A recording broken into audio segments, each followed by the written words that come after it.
you notice, he's from St. Juan. Now, can you hear me now? Yes. Yes. Can you hear me now? No. All right.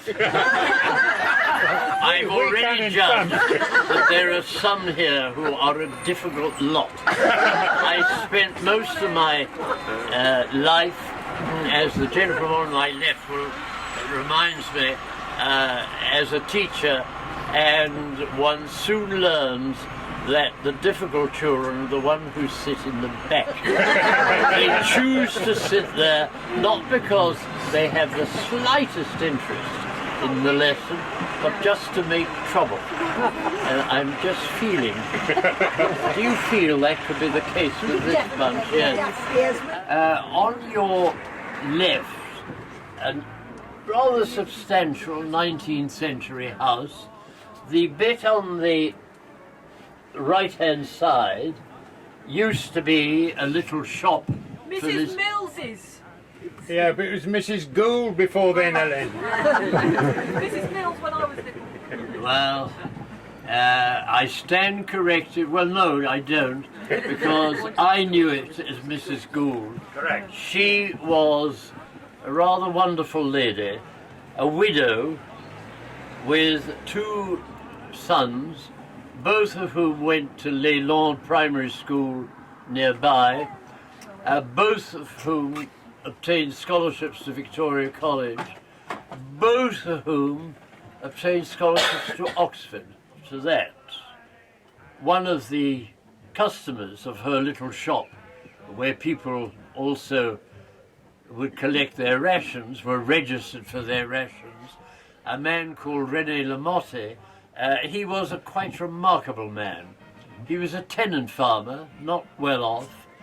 He had 4 children. But he came to Mrs. Gould and he said, I'm not sure that he was aware that her elder son was dead, and asked if she could possibly take a young man for 2 or 3 weeks until he found somewhere safe further to the east of the island, more central. And her words to me were, I had to do something for another mother's son. I knew her, I was working in insurance, terribly unexciting, and she had insurance with us, and I'd had to come and see her about something to do with it. And I met a young man who was introduced as being French, and I would not rate myself as being of the Professor Higgins in Pygmalion standard of recognizing accents, but even I thought that this young Frenchman, who was speaking some English, wasn't really speaking English with a Frenchman's accent, and I somehow guessed that he might be something else, and later I learned, of course, that it was the Russian she'd taken in.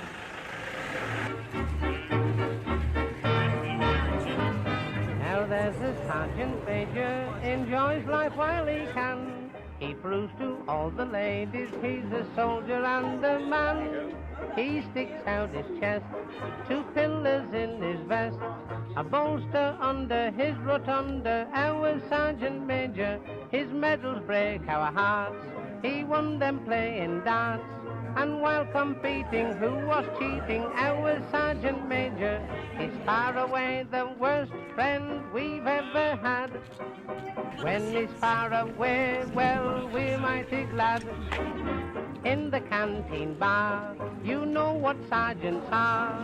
When we've passed out, who's the last out? Our sergeant major, he's got a raucous voice. His language isn't choice. His language of him, how we love him. Our sergeant major is way... But then Captain Bennett arrived, and my notes, the first one, it says Captain Bennett's hat, and that is quite enough for me to remember that incident. Captain Bennett was a businessman. I'm going to see somebody, oh, I remember him. He had a finger in many pies, auctioneer, estate agent, travel agent, owned properties, dressed very, very much in fashion, and wearing a splendid pork pie hat. Does anybody here know what I mean when I talk about a pork pie hat? Yeah, they were wide-brimmed, flat-crowned, and Captain Bennett's, of course, was worn at a very rakish angle. He was said to be quite a gentleman with the ladies. And he came up, rather like as Captain Mannering would have done in a similar crisis, and to bring order to the hoi polloi in the Royal Square. Now, stand in line, stand in line. The bailiff must have space. He'll be coming out at any moment to make an important announcement. No, not there, madam. That side. Boy, are you dead? What are you doing? And so it went on. And the pigeon passed over. You've already guessed. And he was obviously very cross. Captain Bennet, I mean. You know, the pigeon was quite relieved. But that incident was, of course, everybody laughed. Poor Captain Bennet. But that incident was so valuable at that moment of great tension.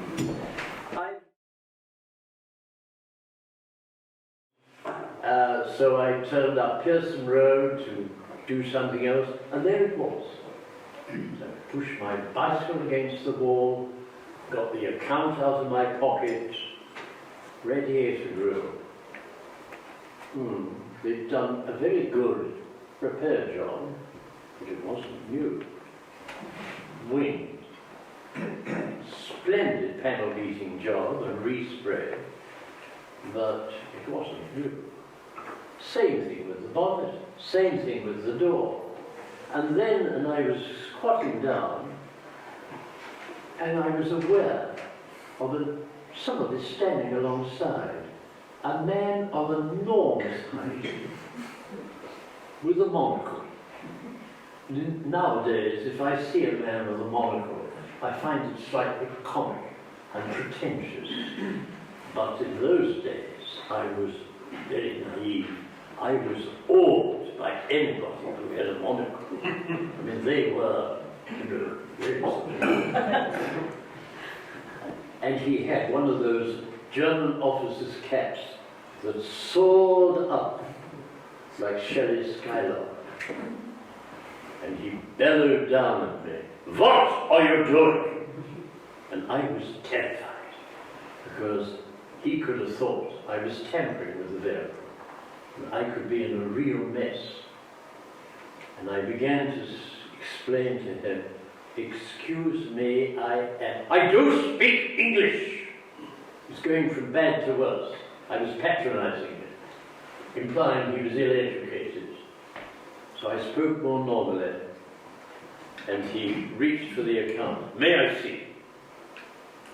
And if you had passed, you would have wondered what was going on, because squatting side by side alongside this beautiful car was a boy of 19 with acne, and this immensely distinguished officer with a monocle.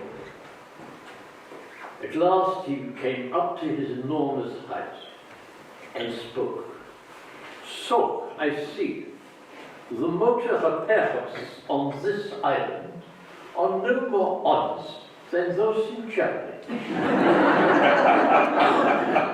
He then took his keys out of his pocket, lowered himself into this car, turned my way, and through the monocle, just the hint of a wink and a grin, and just to illustrate how colloquial his English was, "And when you speak to these mortal repairs, I wish you the best of just luck." And I'd been told they had no sense of humour. Now, the title of this talk, which is being cut short by authority, is The Lighter Side of Life During the German Occupation. I just suspect, I shouldn't be doing this, I shouldn't be observing faces too much, but there we are, it's a human failure to do so. There is some wondering what did happen after the liberation. Well, I'm so sorry. I cannot tell you. That would be outside of the context of the title.